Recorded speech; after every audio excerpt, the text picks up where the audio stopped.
Tu fais tout pour être utile et pourtant on ne te voit pas. Tu dis oui alors que ton cœur crie non.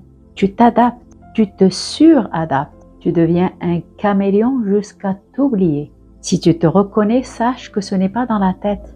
C'est la blessure d'invisibilité qui agit en toi.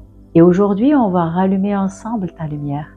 Dans cette vidéo, je vais te partager d'où vient la blessure d'invisibilité, ce qu'elle nous fait faire au quotidien et une histoire qui pourrait résonner en toi. 3 gestes concrets pour te reconnecter à ton authenticité. Et je terminerai par le livre qui m'a fait découvrir cette blessure et qui m'a aidé à mettre des mots. Je t'invite à rester jusqu'à la fin. Pourquoi cette blessure existe-t-elle?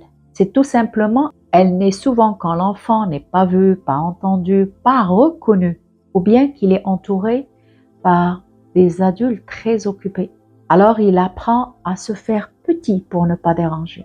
Et une phrase s'installe, je n'existe pas vraiment.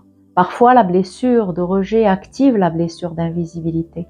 Au quotidien, la blessure d'invisibilité nous met dans une posture complètement d'oubli de soi. On dit oui pour garder la paix.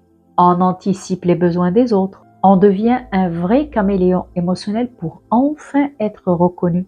Mais derrière, qu'est-ce qui se joue vraiment? Cette blessure va réveiller des émotions dominantes comme la tristesse, la culpabilité. On va se suradapter, une fatigue, un épuisement, la peur du conflit, la peur d'être trop. Les besoins profonds qu'elle réveille, être reconnu, se sentir légitime, compter pour l'autre, avoir une place qui mérite d'exister. Les schémas répétitifs qu'elle nous fait faire, la suradaptation, l'oubli de soi, on anticipe les besoins des autres, une recherche d'utilité constante, la paix à tout prix.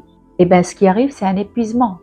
À force de combler les besoins des autres, on finit par oublier ses besoins et on se rend invisible à soi-même. On devient dépendant à la reconnaissance extérieure.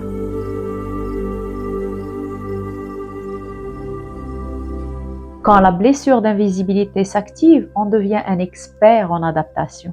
On lit l'ambiance, on devine les attentes, on se fond dans le moule pour ne pas déranger et pour garantir sa place. Mais à force, on confond utilité et valeur personnelle. On croit alors qu'il faut mériter sa place. Alors, on porte le masque du caméléon, aimable, arrangeant, toujours à l'écoute, toujours au service de l'autre, toujours disponible. Parfois, on peut aller jusqu'à l'autocensure. Eh bien, ce masque, il a un prix. On s'éloigne de sa propre vérité. On glisse vers l'invisibilité émotionnelle. La fatigue s'installe. Et une question murmure au fond de nous. Et moi dans tout ça, je suis où? C'est une blessure qui ne se porte pas les critiques, les reproches, ou même d'être trop sollicité. Alors, elle alterne entre suradaptation et excès de zèle, et parfois un retrait social pour ne pas être envahi. En réalité, c'est une blessure qui est très énergivore. Parce qu'on vit chez l'autre à force de combler ses besoins, on a du mal à poser des limites et on étire notre zone de tolérance jusqu'à carrément empiétiner sur notre zone de l'inacceptable. Je vais te partager l'histoire de Nadia. Nadia pensait qu'il fallait être utile pour mériter sa place. Elle anticipait tout, que ce soit au travail ou à la maison. Elle me disait souvent, si je ne sers pas, à quoi je sers? Et en fin de compte, un jour, elle s'est surprise à dire, je crois que j'ai développé la phobie de l'inutilité. Cette simple prise de conscience l'a réveillée. Et elle a compris que son invisibilité ne venait pas des autres, mais en fin de compte, elle venait d'elle-même. À force d'être dans les besoins des autres et à force d'anticiper, elle a fini par se mettre entre parenthèses. Alors, elle a pris une décision d'essayer un autre chemin, se choisir un petit peu plus chaque jour. Elle a commencé à nommer ses besoins, aussi à poser ses limites, à prendre une parole une fois. C'est vrai qu'au début, sa voix, elle tremblait. Mais petit à petit, elle a fini par se poser. Et à mesure qu'elle se reconnaissait, devine quoi? Les autres ont commencé à la reconnaître et à la voir.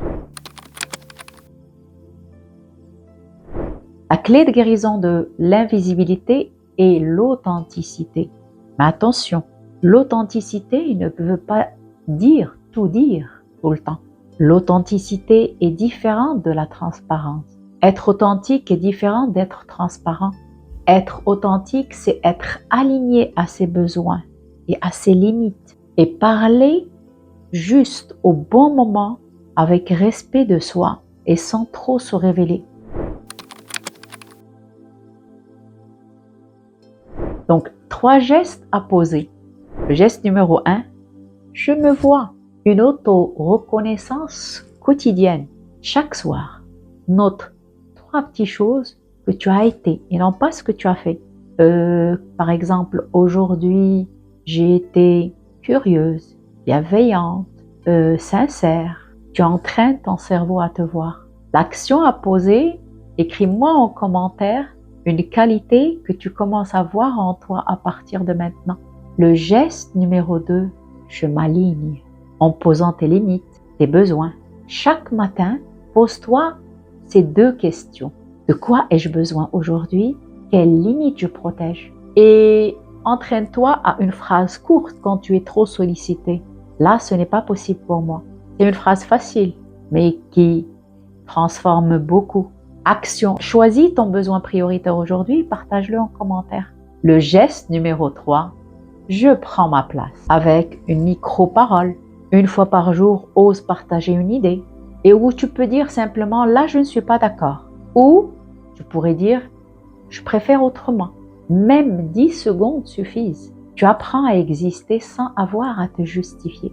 L'action à poser, planifie une action à partir d'aujourd'hui.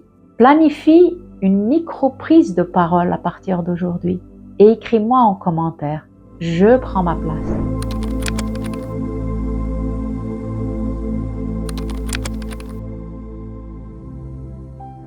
C'est une blessure que j'ai découverte dans le livre Amour toxique et blessures de guérison de Shiraz Ghaib. C'est une blessure que moi-même je portais en moi, que je ne savais pas. Et ce livre est vraiment transformateur. Il m'a aidé à mettre des mots sur ce qui se passait en moi. C'est un livre vraiment transformateur. Tu trouveras le lien en description. L'invisibilité, en fin de compte, n'est pas une fatalité. Chaque fois que tu te reconnais, que tu respectes tes limites, que tu oses prendre ta place, eh bien ta lumière, elle revient. Tu n'as pas besoin de te cacher derrière un rôle, une utilité ou une performance. Ta présence suffit. Dis-moi en commentaire ce que tu retiens aujourd'hui et quelle action tu choisis de poser à partir de maintenant. Abonne-toi pour ne rien rater, car chaque semaine, je partage une clé de guérison pour rebondir après une épreuve. Et surtout, ose te voir toi-même.